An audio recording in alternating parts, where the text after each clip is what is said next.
welcome back to another amazing episode of the Win and Play podcast with Sean Gary. And of course, I am your host, Sean Gary, national youth speaker and author of Ricardo's Race, the activity booklet, and a couple other books. But anyway, today is going to be an awesome episode. It's going to be some laughter. I know I cannot wait to get into it big time. But before I do that, those that are watching just now for the first time don't know who we're targeting. This is for principals, parents, teachers, educators, any youth advocate. On the Win and Play podcast, the goal is to interview those who are in the space working with youth of some kind, somehow, and drop some diamonds, share their story, and then drop some diamonds. So if you're here for the first time, you might want to grab a pencil, paper, whatever, listen, enjoy the interview, and then you'll get your nuggets either in there. A lot of times you get them during the interview, but then of course there's the nuggets at the end as well. So stay tuned so you can get all of the winning plays and the diamonds today. And so before I introduce this amazing guest that we have today, I have to do what we always do, which is you have the winning plays in sports because you're trying to win the game, right? Mm-hmm. So you win the game, you do well, you get to the championship game. And if you win the championship game, you run the plays, the winning plays, then you get a chance to be a champion and win a ring. So we eat a ring on the show. So guests always get to choose first. Which one you want? What you got? We love us a cherry. I love us a good cherry. What is that one? It's cherry. Just cherry? You know, we call it red, but it's cherry. Right. We call it red, but it's cherry. Yeah, I want the red one. Yeah, cherry, sour. I'm going to go with the sour raspberry. All right, let me open this thing up. I feel like I'm opening it like a present or something. Yeah, my grandmother. This is a present. You know what's crazy? My grandmother, she always opened her gifts by the like each little piece. Oh, really? And then would fold everything back together. So I have a very fold it back together. She would. She would fold. She would rip it, and then she would fold it just like that, just so it's neat. Oh wow! Up that habit. It's not a bad habit to have though, because it makes less mess. And I was gonna say keep your mess organized. I guess, right? It's the Virgo, so it's fine. All right. So for those who don't know who you are, go ahead and introduce yourself to the lovely fans at home. But before you do that, I need them to go ahead and like and subscribe. Thank you. Share this with a friend, tag a friend, all that good stuff. Anybody you know that's in education, go ahead and send this out to them. Tell them, look, y'all better tune into this because it's about to be fire. All right, go ahead and introduce yourself to the lovely ladies and gentlemen at home. I am Danielle Turner. I am originally from here, Cincinnati, Ohio. I've been teaching for over 10 years. It's been a very long time. I started my education career as a para, as a little kid, and then just grown into that. So I just graduated with my master's in English education from Grand Canyon University. That was GC. a lot. It was a lot. It was a lot of fun. But I also have my bachelor's in African American history and history. Nice. Okay, don't give them too much because we're gonna get into this interview. We're gonna get into this. All right. So first of all, welcome. Thank you for being on here. Appreciate you, the time you took, your patience. We was trying to make this work, and we was able to get it done. So thank you. Appreciate you here. Thank you for having me. So I like to go all the way back to the beginning. When was it for you where you decided, you know what, I love young people. I want to teach. I want to do this. Like, is it something that you saw? What was the experience like where you just was like, oh, I know this is what I want to do? I think it really started for me when I was first getting into working with children. I noticed that there were children that looked like me but didn't have a representation of me, right? Okay. So even in elementary school, I didn't see very many people like me. And I want to make sure that I make that impact with my students, that there are people like you that can do these things. Yeah. Life is going to be hard, but everybody can do life. Life be lifing, but everybody can do hard things. So that's the motto. That's definitely. Good. All right. So when you say you were working with youth, was it, or when in elementary, like, was this when you were in elementary not seeing? So, yeah, that's really kind of started it. Okay. going from, I've been in Catholic schools, I've been in Okay. religious schools my entire life. So Okay. not really being able to see that version of a African American religious person in a school setting is also like, it was very eye-opening to me. Yeah. Because of course, once you get older and you start going into college, you think, well, because they look like me, I know that they have the same beliefs, the same mindset, the same strength, the same drive that I must have. So we must have to connect on some kind of level. Yeah. But when that didn't happen, I'm like, whoa. So if this is happening to me now in college and even prior to college, how are those kids in the future going to feel too? Yeah. Man, that's good. That's good. So the disconnection, you felt that yourself. Yeah. And the first time you said you felt it was in elementary school? Elementary school. Wow. Yeah. Wow. Elementary school. You know, I laugh sometimes and maybe cry others, but right. I shared this story about how because I'm from Columbus originally, and when I was in my middle school, Mifflin, there was like fights every day. Like it was crazy. There was even some gang activity. And then when my parents remarried, we went to Delaware, Ohio. Some people are like, Delaware, Ohio, where is that? It's like, nope, it's just right north of there, a little bit north. But my freshman year of high school, me and my brother were the only Black people in the building. Like everybody. Yeah. I'm talking from the principal down to students, everybody, you know.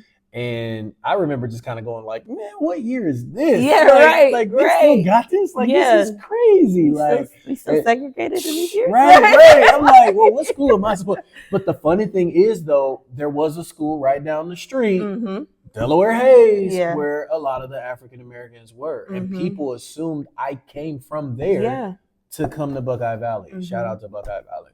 So I had to deal with some of that too in a way that I'll never be able to forget. You know, and it had some good highs and a couple lows, not too many. Yeah. But it was a good time, a good experience. But I thank my parents because, kind of back to what you're saying, they kept my brother and I in Columbus and connected to Columbus. Like our church was in Columbus. Some of the extra clubs, camps, and every opportunity that they could find to keep us connected, you know, to Columbus or even just to African Americans in general. Like we didn't lose touch. You know what I'm saying? If that makes sense. So I totally understand where you're coming from. Where you're like looking around, like, wait, nobody looks like me. Yeah, no one looks like me. Something's up. My first, I would say my first biggest experience of remembering seeing a teacher that looked like me was when I was in kindergarten. Her name was Sister Debbie. If she sees Sister this, Debbie. I hope she sees this. She works at Zion Temple Christian Academy. And she was my very first African American Christian teacher that I remember so much. She actually was the one that inspired me to my favorite verse, which is Philippians 4:13. That is my absolute favorite verse. I actually had to learn it for a Christmas play when I was in kindergarten, and that was my verse that I had to learn. So ever since then, it's just like seeing that representation of a strong African American woman who's good in her word, but also knows how to teach. Like that is some powerful stuff to me, and I'm like, that's all I want to be. That's awesome, man. Shout out to her. Shout out to Sister Debbie. Making an impact. Sister Debbie making an impact. Yes, Debbie. Just like, of course you do, but just like those that are watching, if you are working with youth, it's your opportunity to make an impact. Some of you may already know that. Some of you may feel like, why am I even working with young people? But make the impact. It's bigger than you can imagine, like your influence. Yeah. Your influence, obviously. So tell me a story about her. What's something that, when you think back about her, what's something that you remember? She was the first person that taught me cursive. Really? She was, and I can't stop writing in cursive. I just remember her being just so loving. It was very similar to a mother figure. I had both my parents in my life. So, but of course, when you're little, I was the smallest one, and I was also the youngest one. I was 4 years old in kindergarten because my birthday's late, but you're scared. You're this little timid girl, smallest one in the class, trying to figure out what to do. And you see this person who's just loving, who's caring, who's bringing you into just, you know, her space and accepting you for who you are and teaching you the fundamentals, but also teaching you building blocks in life. It's like, oh, okay. That is awesome. So you're for real. Awesome. Like, you're very for real. And I haven't seen her in so long, and really? I haven't seen her in a long Are time. you connected with her like on social media? I am not. I don't know if she has social media or not. Listen, this is what we're gonna do. We're gonna find her. Somebody out there knows Debbie. What's her last name? I don't remember. Sister Debbie. Y'all find Sister Debbie. Sister Debbie at Zion Temple Christian Academy in Avondale. It's right over there in Avondale. Sister Debbie, stand up. Yes. Stand up. Yes. All right, that's what's up. Maybe we'll find her. If you know her or anybody connected, make sure she is tagged. I would love to see her again. That'd be awesome to hear. Full circle moment for her to just see me now, because I think the last time I saw her, I was just driving by, and because I was in Avondale, and I was like, "Wow, that looks like Sister Debbie," and it was her. And we just got out. I got out the car, parked the car, got out, and just hugged her, and I haven't seen her since. And that was how long ago was that? Oh, some years. Yeah, I think I was in high school is when I saw her. Oh wow, okay. So I need it's time. It's time. It's time for reconnect. It's time. So and imagine all what you've accomplished from then to now. Yeah. Like she would be so proud. Yeah. Like, oh, yeah. That's so cool. Sister Debbie, stand up. Yeah. We put an APB out on Sister Debbie right now. No, everybody, for real. go like find right Sister now. Debbie. Right now. Yes. That's what's up. So who was it after her? Like, was there anybody else that made a my next door neighbor, her name is Terry England. She is actually on the board for education. Oh wow. So she knows the real deal. Wow. Yeah, she was another really big inspiration for me. Okay. She also owned her own daycare center, New Horizons Childcare. Okay. It's over there in Woodlawn. So it's actually not far. She still had that now? She doesn't. She doesn't. Okay. She's retired, but she still works heavily with the youth, and she still goes back there from time to time. But so that place exists still? Yes, it still exists. Because I want to say I have seen it or something. It's next door to Ike's Barbecue. Okay. If you know where Ike's Barbecue is, but I need to know where Ike's Barbecue. Ike's Barbecue is good. I'm hungry right now. Yes. Ike's Barbecue is good. Shout out to my friend Kayla. Okay, who also has a daughter in Texas. Okay. And she makes barbecue. They all make barbecue. They all family-owned restaurant. It's very delicious. What's her name? Delicious. What's her name? Bring it in close. What's her name? What's her name? Which one? The one who owns the Kayla. Kayla, hear me out now. Kayla, I know, girl. I know you far away and you in Texas, but you can come back. Well, who's not far? Who's like, because what I'm about to say is to the person down the street. There's somebody who owns one close, right? Yes. So Kayla's connected to them? Kayla's connected to them. Okay. She comes home frequently, though. Okay, so Kayla, I need you to come home and I need a plate. Okay, I need a plate. Like we need a plate. Because I can't get one. Ike's Barbecue. Come on. We need a plate. We need you to sponsor an episode. Hook us up with some food. And we're going to shout y'all out on our episode. And I'm going to have to bring you back so we can eat it together and talk about them. I love barbecue. If you know Ike, go ahead and tag him. Yes. Tag him because I'm going to roll up on y'all. And I'm going to be like, look, I need a plate. I need a sponsorship. Hook us up. Let's go. All right. So anyway, now that I've taken care of my belly. All right, so she was a neighbor, so that's close. She was my neighbor. Yes, she was my neighbor. My parents actually met them first. They were the home that I lived in majority of my life was here, and then her house was literally right next door. Wow. And she was, shockingly enough, her wedding anniversary is on my birthday, so that's how we're connected too. But she had told my parents that she offers daycare and she has this. And I went there and I actually mentored there for a couple of summers too, which also opened my eyes to early childhood education. How old were you when you were doing that? I was 16, 17. Wow. Yeah. So she kind of opened the door for you too to like start getting really in there and teaching and explore. Yeah. And I started out with 2 to 3. Okay. And then moved gradually up to the 4 and 5 because I wasn't much older than the group that I was with, the school age group, but she cut it off at 12. So it's it's a healthy balance. But with, I learned then that I really enjoyed working with 2 to 3 year olds. So Okay. I just started working with 2 to 3 year olds Yeah, for a long time. Yeah. And I was teaching kids how to write, their colors, their shapes, their numbers. Felt good. You know, How did it feel? Ooh, it felt so good. It Ooh, felt that's so what's good. up. Going from students that did not know their ABCs to being able to recognize letters outside of the song. Wow. Because you can sing the song, right? But And are you going to what letter you want? Exactly. But are you going to know when I pull out this card that this is the letter A? Are you going to know that this is the letter P? Do you know the letters that come after that? So even with that strong impact and seeing that with my students was like, okay, I like this, right? That's what's up. I like this. Yeah, so, that's good. So 17 years old, you're working with young people, and then you kept working a couple years or before 17, up to 17 or 17, and then the next couple years, and you noticed you loved working with that age 2 to 3 year old.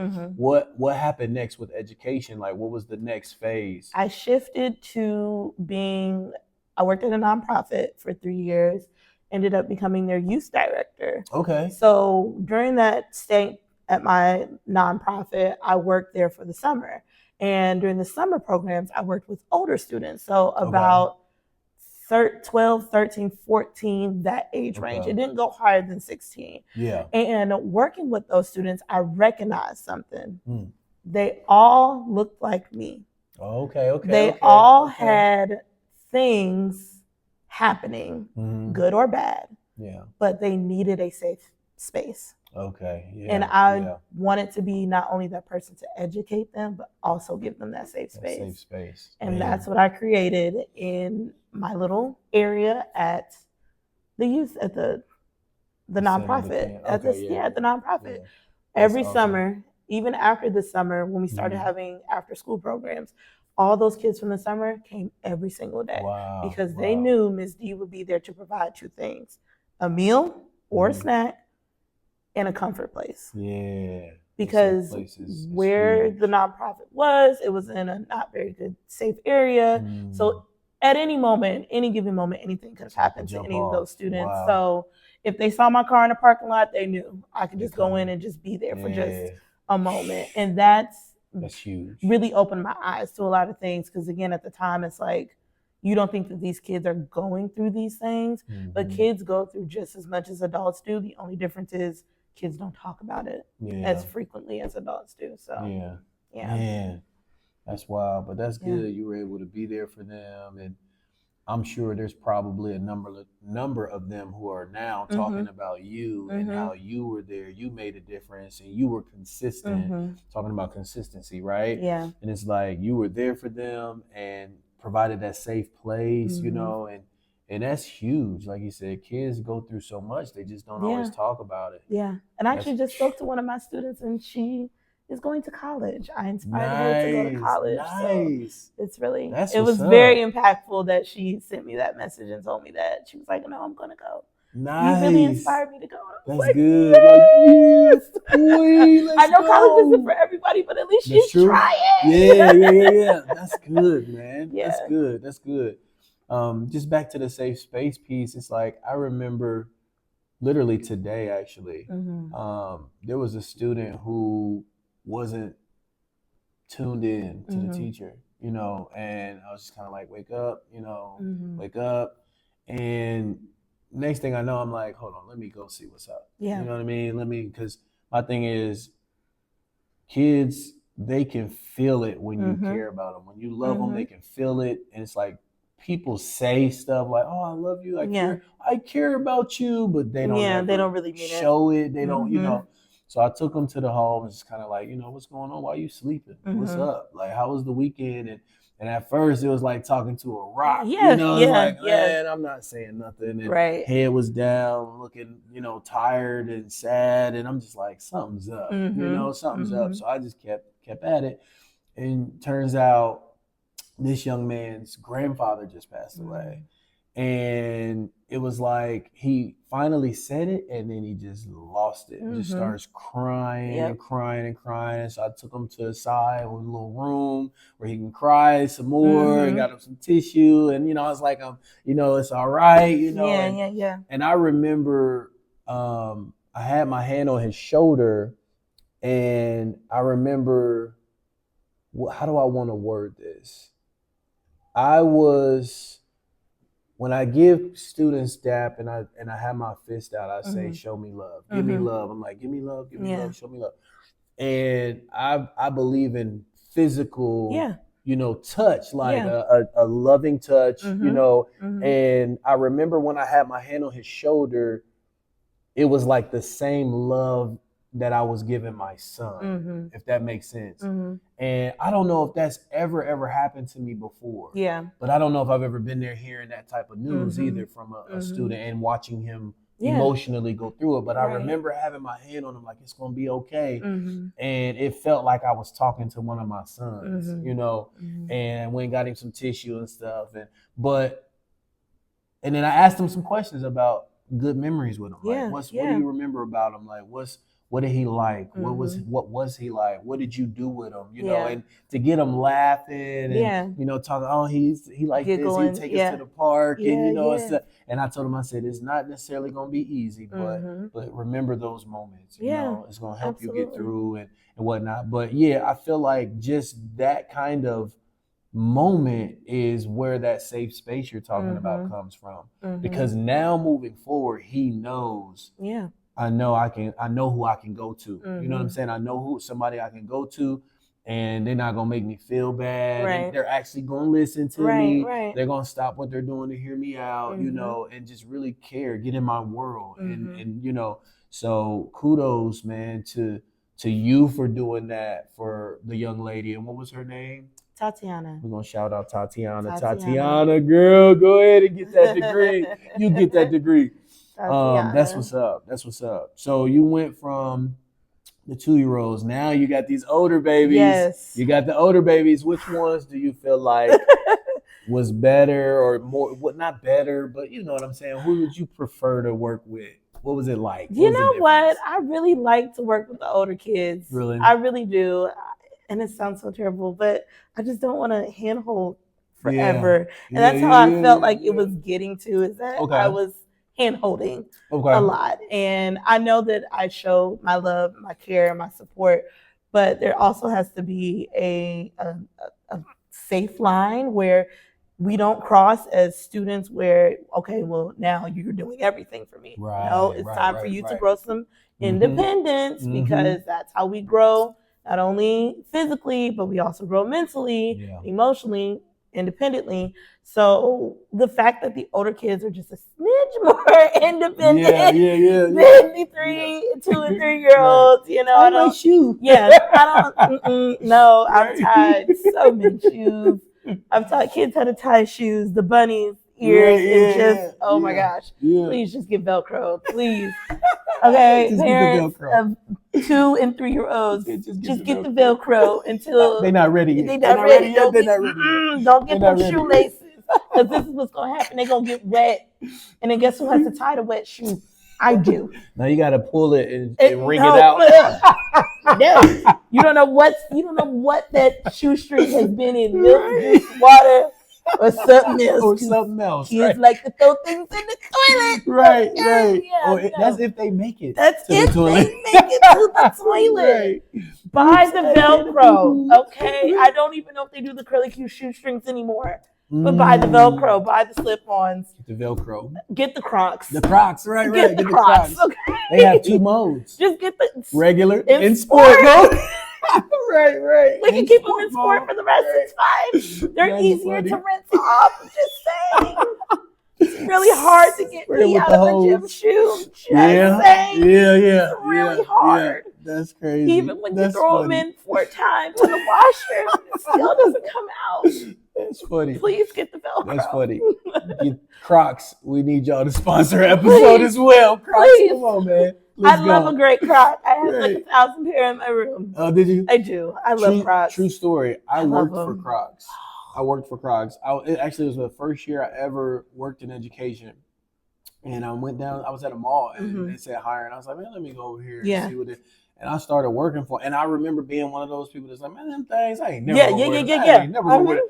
And I literally told the dude in the interview, like, I never would wear a pair, but, blah, blah, blah, blah, blah. They're so comfortable. He was like, well, I want to hire you, but, every employee has to wear a pair of Crocs. Yeah. And I'm like, well, I guess that does make sense, right? Yeah. I can't be over here in some Jordans. Yeah. You know, so he was like, but they're free. And I was like, let me see, what size See, are the 13s? know what I'm saying? You see what I'm saying?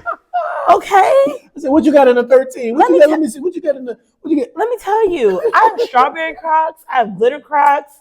I have gibbet Crocs, just specific gibbet Crocs. Yeah. I have cheetah Crocs. I even have the Crocs with the fur. You got and I got the little plain Crocs that look like they were called with the fur. Like, yeah. I'm waiting on the Croc slippers because they keep not coming in my size, but trust and believe. He said, but I'm when those rose gold slippers come out, I'm going to buy some. That's funny. I'm going to buy some. But for real, like when I put them on, the cross-like material, because that's what it's called, I'll never forget. And NASA uses the cross-like material themselves, so you know it's good quality material. This was a part of my spiel, right? Yes, I'll never forget it. But when I put them on, they were so comfortable. Yeah.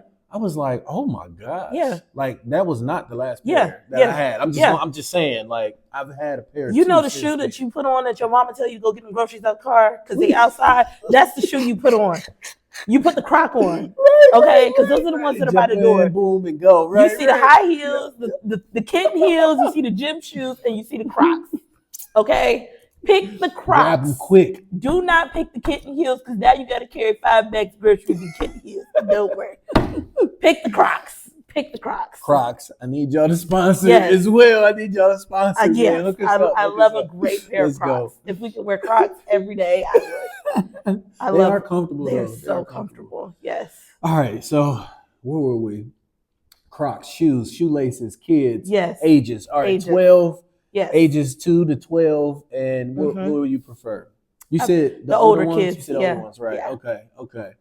Now, what I like asking this, when you think back about your time with the older ones, time with the younger ones, what's the craziest thing that you can remember experiencing or seeing or hearing or anything above? You know what? And it's such a cliche to say because I'm in education, holidays. Holidays are the most memorable pieces of everything. Okay. Only because this is leading to a story, right? It is. Okay. Yeah. Only because holidays are when the kids are just the wildest. Yeah, for sure. But also the most humbling because whatever comes out just comes out. Okay. I can remember a time when I was working with my preschoolers, my little babies, and we were trying to make pumpkins with paper. Okay. It didn't turn into a pumpkin. What do you mean, like cut out like a? Yeah. Okay. I can do it. One kid ended up cutting her hair. The other kid ended up cutting his shirt. Even though they weren't even sharp scissors, still cut his shirt. Right. The other one cut the shoelace. Oh my gosh. The other one cut the shoelace, and then the next thing you know, I turned my back to get more glue, and the whole pumpkin was on their face, and he painted his face orange and said, "Ms. D, look, I'm a pumpkin." I'm a pumpkin. I said, "Yes, you are, babe." Right? Let me take a picture to show your parent. Let's get that on film. And then I'm going to send this to your parent and say, you need to come pick up your kid because I can't wash this off. I can't wash it off. I'm a pumpkin. Yeah, and, I'm a pumpkin. Yeah, and Mom showed up and she said, well, what happened? I said, I turned my back to get glue because he needed more glue. Next thing you know, he was covered in orange. Right. I don't. I'm on this. He was like, And I got an idea. Yeah. The other one was around holiday time when the girls decided they wanted to be Christmas trees. They wanted to become Christmas trees. So they painted their hands all different colors. They were all dressed in green, shockingly enough.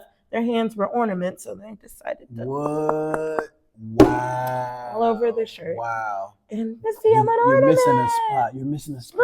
Look, I'm an ornament. I said, okay, great. They painted their feet. They painted their dresses. They painted their hair. So I was standing at the sink, and little kids' sinks are like this. Oh, right. This super. So I'm like bending my back, getting so and washing all of the paint off the body because I said this can't be this. Right, paint everywhere. This isn't it. Paint everywhere. Everywhere. Oh my goodness. Everywhere. That's wild. And of course, you'll never forget those. Never forget those moments. Never forget those moments. What about the older kids? Has anyone ever done anything crazy? Or you seen anything wild? Like, oh wow, never thought I'd see that, or something that you think you probably never forget? You know, we were having I don't know how we got into this conversation in one of my classes with my students, but we were talking about the repopulation of the earth. Okay. I don't know how we got into this conversation, and then two of my male students decided they said that they were going to repopulate, and the next thing you know, I just said, you know what, guys, let's just go ahead and cut this conversation. I just feel as if this is going to go somewhere that it shouldn't be going. So we're just going to go ahead and just cut it off right now. But Miss D, I said, but nothing, back babe. to the carry the one. Let's back to the carry the one, add the commas, and the period at the end because we're done. Okay? I'm going to repopulate the world. We're going to repopulate the world. Go have fun with that, hun. That is funny. That is funny. What age grade was this? Sixth grade. Sixth grade? Okay. Okay. Yeah, them sixth graders knew what's up. They knew. They knew. They knew what they meant. They knew what they meant. And they tried it. And guess what? It's not happening. They knew what they meant. That's funny. These children are something else. Oh yeah. And for those of you who are in education, you already know what it's like to hear these stories and to have the joy later from certain things that happen. But in the moment, sometimes not so funny. No, not so always funny. so funny. No. Not always so joyous. Yeah. Keep yourself from panicking sometimes. And take a big deep breath. Calm, woosah, breathe, all that good stuff. No, it's good to laugh because if you laugh through it, the kids are gonna laugh through it, and then we'll just move on. Right. That. No, that's good. Yeah. So you guys know what it is, but if you don't, go ahead and like and subscribe. Share this with your friends. Tell them like and subscribe because they'll listen to you. Yeah, absolutely. You got to like and subscribe. Okay, we still waiting on the sponsorships. That's right. We need y'all. Come on, y'all. We need y'all. All right. So, man, this has been fun. I told y'all it's going to be lots of laughs. I told y'all. I'm trying to think, man. It's some good stuff. Talked about the ages, the younger ones, the older ones. Did you teach anybody over 12? I have not. And I will say that before I decide to move into administration roles, I would like to teach at least 1 year of high school just to say that I did it. Okay. Now. Okay. I got you. Yeah. One heavy on the 1 year of what happens when you love it? If you're like, oh man, this is better. I don't know because I've been doing this for so long. I'm ready to move into the administration role aspect. That's what I did with my master's degree. It was a lot of administration, a lot of learning how to create content, create lesson plans, create. All of these creating. So like, I'm ready to create. I'm ready to create. Yeah. I don't know if I can create teaching 9th grade. Or 10th grade or 11th grade. If I were to teach, though, a grade, I would teach either 11th or 12th grade because I want to get them prepared for college. I want to get them prepared for their next steps. That would be the ideal role. But 1 year, heavy on the 1, okay? Years of teaching. No mas after that. 1 year of high school. Just 1 year. That's just funny. 1 year. That's funny. I taught 11th and 12th grade English, but it was, I'm trying to think which one was. One of them was, the 11th grade class was poetry. And so I really enjoyed the poetry and teaching them about poems and the, I can't write no poem. And then a day or two later after breaking it all down, they're like, wow, I wrote that. Yeah. And it's good. Dope. Like, it is good. It's like, man. And they're like, wait I'm a minute. A poet. Yeah. Like, no, for real. So that gasses them up real good, right? That was right. And then in 12th grade, I remember some of those writing assignments, and just the writer in me was loving it, man. Just challenging them to write more and get creative and breaking down stuff. But yeah, I felt like from the sub perspective, coming in, because those weren't subbing, they were my classes, but from a sub perspective, I felt like the older kids were easier because because I had K through college, and Mhm. my college was the easiest for sure. Yeah, Because yeah. those are adults, and when I was teaching college, I had 18 and 17-year-olds all the way who were just super intelligent, Right, taking college early, all the way up to 60 and 70-year-olds, and it wasn't a bunch of them, but and oh man, one of them was not doing well. And I think the school was so excited that she was there, and I'm just like, she is not performing. Yeah. And I'm trying. No, y'all. really. I'm trying. Oh my gosh, yes. But anyway, I always felt like the older kids, they kind of knew. Well, the college ones, they did the work. You just get to talk about what you want to really teach them. Right. You assign them to read all the stuff that they need to read. But then in high school, I felt like the high schoolers, they were a little more settled. Yeah. They knew kind of who they were a little bit more than, of course, middle and elementary. But then the elementary babies, they were full of energy. It's always fun with them.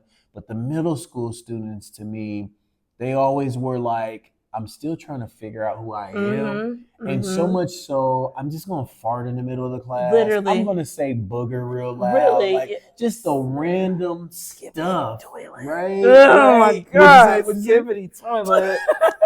You hear that? Like, one more time, all crazy. the random stuff, man. So I always say that, to me, I felt like middle was the most challenging in that regard, because they're just kind of like, I don't know who I am, but I'm going to disrupt this class. Yeah, I agree to that, because even with like my own experiences going through all of school and stuff, even middle school was really hard for me. But when I got to high school, like I was just like, shout out to Roger Bacon High School, St. Bernard. RB. Yeah. So when I got there, it kind of like I breezed through. I did what I needed to do. Right. But I didn't take it as seriously as I wish I would have taken it, because I think it would have prepared me for college a lot more. Yeah. I know the stigma is people saying that high school doesn't prepare you for college. It actually does. It's the way that you interpret on how you prepare for college, right? And how you prepare for your next steps after high school. But that's true. If I would have taken it just a smidge more seriously,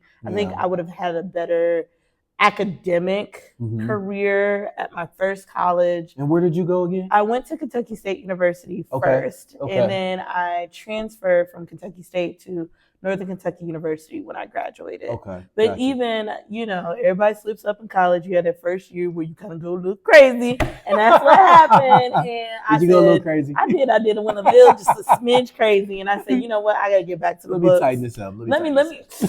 Let me tighten this up real quick so I can get back on it. And literally that next year, I made honor roll for the last 2 years I was there. And I ended up transferring to Northern Kentucky University. So that's what's up. Yeah. Well, congrats to you. Thank you. All right. It's about that time. All right. So at the end of every episode, towards the end anyway, I let all the guests select one of two options. So option A, you get to talk to principals, teachers, and parents and give them 3 tips, 3 winning plays. That's 3 each, total of 9. Principals, teachers, parents. Or option B, choose one of them and give 5. Yeah. What if I combine them? I can combine them? Like how? Like an advice for each one? But I don't have 3 for each one. You'd be surprised. I might have 3. Okay, you said parents? Let's start with principals. Or whichever one. Principals? Okay, principals. Principals. All right. One thing that I say for principals is connect with your teachers. Okay. Don't just expect for them to know. Like, actually go in there and tell them, I've been in your shoes. I know what to, like, I've experienced what you've experienced. Yeah. So, like, actually be there and say you're actually going to be there for your teachers. That's the first thing. The second thing I would say is always keep an open door. Nice. Always keep an open door, because you never know who may need to talk to you about something or just need to like vent, which follows into make sure that you are also an open door, that people are comfortable enough to come up to you and talk to you about anything, whether it's education related, life related, anything, because it's important to know that your principal has your back when it comes to certain situations. Yeah, So yeah. Definitely make sure of that. That's good. That's good. That's good. Not just have the open door, but then Right. one of yours was to be an open To door. be an open door. Yeah, Yeah, that's good. connect with your peers. That's good. Don't stick to ops. There's more to the school than operations. So you want to get to the parents, you need to get to the teachers first. So there you go. Yeah. There you go. That's 3 good ones. Yes. All right, next we said principals. So you want parents or you want to do teachers? I'll do teachers. Okay, teachers. Okay, for teachers, I will say my first piece of advice, or my first diamond, I would say, is to plan accordingly. Okay, you gotta break that one down. Plan accordingly. You never know what's going to happen. The internet don't work. Your PowerPoint's not blowing up. Your expo marker has now decided it doesn't want to work today. Right. And you can't find your other ones because you've stashed them far away from the other students, because you know if they find them, they're going to draw on their arms. So make sure that you plan accordingly. Plan for anything. Anything can happen. So that's my first thing. The second thing is to be patient. I know that also sounds very cliche, but patience is key. It's the biggest thing. You have to be patient when it comes to everything, because we know we want things to happen right now. Right. But honestly, we know those things aren't going to happen right now. So just be as patient as possible. And then my other thing would be to backwards plan. Backwards plan. I learned that advice from my old manager, Miss Michelle Vargas. I hope you're watching. I love you. Yes.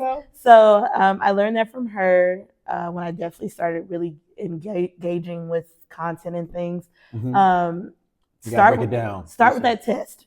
Okay. Start with that end of module test. If you start with the end of module test, you'll be able to figure out what students need to learn in the next 30 to 60 days. Okay. However long your lesson is. If you start with that test and break it down from that very point, by the time they get to the test, it's like, oh, I can just go in.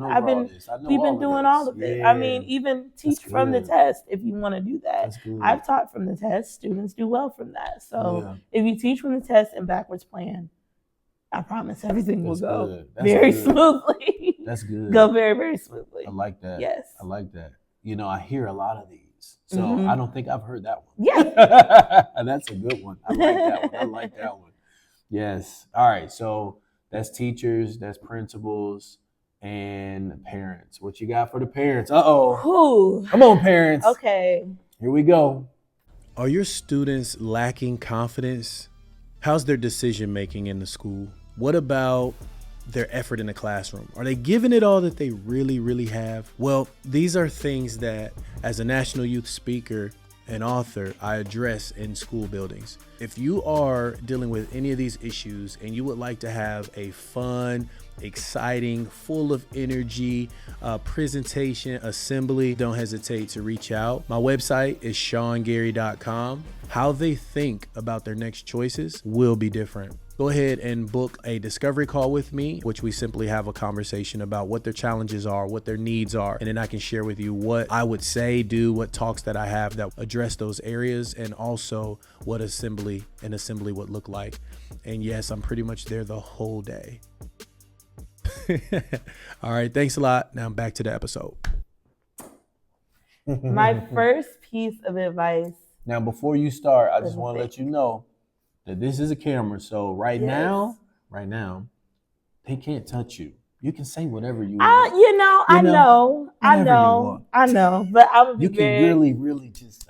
I'm gonna be very selective. All right. Okay. Just wanted to let you I'm know. gonna be very professional, and I'm gonna try to hold your hand. Keep it real. I'm gonna try to hold your hand when I say this. Okay. Listen to the teachers. We're not here to argue. We're here to help. The only thing I ask of you as the parent is to help with us. Okay? Help with us. All right? We're not saying we give you calls to update you about your child's behavior, good or bad, academics, good or bad. That is not us telling on your kid. Okay? That is us communicating with you the things that we are starting to notice. I don't think parents understand that we spend more time with their kids than they do. For plenty, I'm sure that's true. They see their kids on the weekends. Right. Maybe. Right. And that's if they don't have a weekend job. We see your kids from sun up to sundown. We are your child's responsibility. So, of course, there are going to be things that we recognize and notice in your child that you're not going to notice. But us as teachers, we're asking that you work with us so that we're able to help your child the best way possible. So please just work with us. Hold your hand. Work with us, please. Please. We're not trying to argue. We're not trying to fight. We're not trying to yell. We're not trying to tell you that your kid is BAD. That's not it at all. We just want what's best for your kid. Okay? That's my first piece. That's a good one. That's my first piece of advice. My second piece, and this again might sound a little controversial. Homework is not always the best option for students.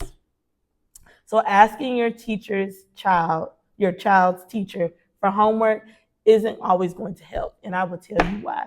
Because, break it down for them. Let me tell you, if you aren't going to understand what we're doing in class, how can I send that homework home for your student to also try to understand at home?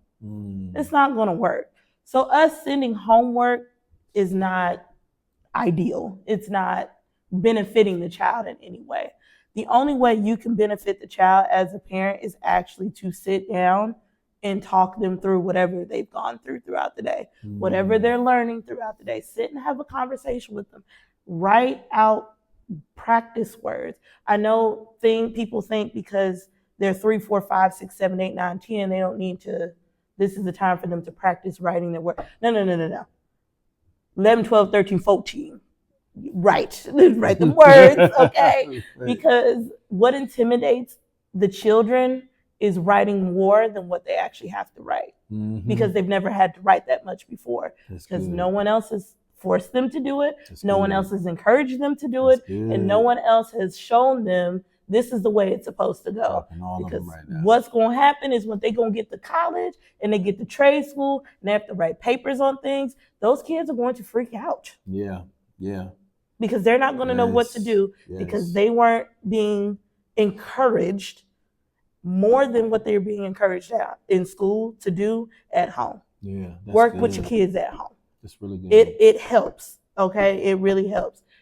The third piece of advice that I have for parents, involve yourself as much as possible in your child's education. That does not mean come sit in the classroom. Okay. You can come sit in the classroom. Yes, that's great. You could come and do that, but take your kid to other things. Take them to the museum. Take them to the park. Take them to the art gallery. Expose them to more than that PS5. Right. And the baddies, okay? I'm on the sticks. The sticks, the baddies, the Zeus network. There's more to it than that. And I feel is when students are exposed to other things, that will encourage them and grow their minds outside of what just school is. Right. Because I feel there's a stigma on students in schools that you're just here to be here. Right. But there's not any push to the reason why you're here. So take your kid to the park, take them to the museum on certain days, take them to the museum downtown, the African American Museum. Okay. On every third and fifth Sunday, it's free. Okay. It's free. Third and fifth Sunday? Every third and fifth Sunday, it's free. If you go on to the Union Terminal website, you can also look for discounted tickets. And if you have like Costco or Sam's card, they also give you discounts with tickets as well, which everybody got Sam's, everybody got Costco. You better look on your website, AAA. AAA also gives discount too. There you go. And Union Terminal, you can catch the train to Indianapolis. Wow. Which is a fun experience because you're also experiencing a travel experience. You can also write down all of the things. There's so many things that you could be doing outside of what school is asking parents to do. That's good. Or what you're expecting from teachers. So. That's really good. Yes. That's really good. You hit them with the 1, 2, pow, pow, bing, bang, hook, uppercut. Oh, yeah. There's a whole bunch of stuff up in here. Man, listen, The knowledge be knowledging. You guys got some diamonds for sure Mhm. today. I hope that you guys wrote it down. If you need to, press pause, rewind, go back, come out of YouTube, go back into whatever platform, watch it again so that you can add to the algorithm and like and share. Yes. And, stay tuned with us, lock in with us, and, share this with other educators and leave your comments below. If there's stuff that you feel like was left out or that you agree or even disagree with, put them comments down there. Let's have some conversation about it, okay? I would love to have some conversation. Let's do that. Is there anything before we go? Is there any last words, any shout outs, any more shout outs? Because we did do some, but is there anybody? I don't have any more shout outs. However, I do have a word of encouragement. Let's go. A little phrase that I live by. Both of my parents, God rest their soul, have passed away. But one of the things that they had written to me in a program that I took in high school, where Kairos, where we went to a quiet area and shut the phones off, we covered the clocks, and it was just you, your friends, the peace of God, right? So my parents had written me this beautiful letter, and it was just this powerful, powerful letter. And the one thing I will never forget they say, and this is a motto I live by: life is like a blank canvas. It is up to you to paint it and paint the picture that you want it to be. Wow. I like that. Well, we ain't gonna close it out no better than that, y'all. Right there. That's it. That's the way. Right there. Boom. Run it back, listen to it again. Run it back, listen to it again. All right. So listen, that's it. I was gonna ask if she had anything else, but I wanted to come back and close on more different than she just did. So that's it, man. Thank you guys for watching. I appreciate you guys. If you guys want to support or sponsor or anything you want to do to help us to push this to more educators, more teachers, more parents, please reach out so we can connect, lock arms. We always will take financial support so we can make this thing happen. So thank you guys. Appreciate y'all. That's it. It's your boy, Sean Gary. I'm out. Peace.